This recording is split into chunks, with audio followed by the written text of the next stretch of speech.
ఈ చికెన్ ఫ్రైని ఉల్లిపాయ, టమాటా, మసాలా ఏమీ లేకుండా చేశాను. చాలా అంటే చాలా టేస్టీగా ఉందండి. నేను కేజీ చికెన్‌తో చేశాను ఇది. ఒక కప్పు పెరుగు, పుదీనా, కొత్తిమీర, అల్లం, వెల్లుల్లి, కూరకు సరిపడా పచ్చిమిర్చి ఇందులోనే వేసుకోవాలి. మనం కారం ఏమీ యాడ్ చేయము.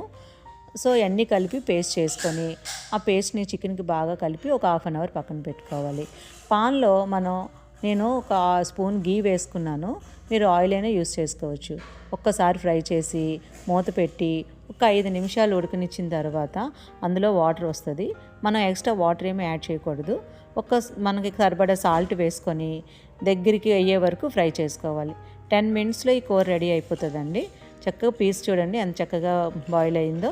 లాస్ట్లో ఒక స్పూన్ గీ వేసి కరివేపాకు వేసుకొని ఫ్రై చేసుకోవాలి. మాకు కొంచెం గ్రేవీగా కావాలి అనుకుంటే కొంచెం జ్యూసీగా ఉన్నప్పుడే ఆఫ్ చేసుకోవాలి.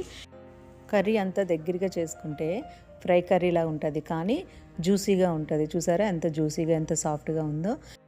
ఈ ఫ్రై కర్రీ చపాతీలో కూడా చాలా బాగుంటుంది. ఒక్కసారి ట్రై చేయండి, చాలా టేస్టీగా ఉంటుంది. ఈ వీడియో కనుక మీకు నచ్చితే లైక్ చేసి, షేర్ చేసి, సబ్స్క్రైబ్ చేయండి.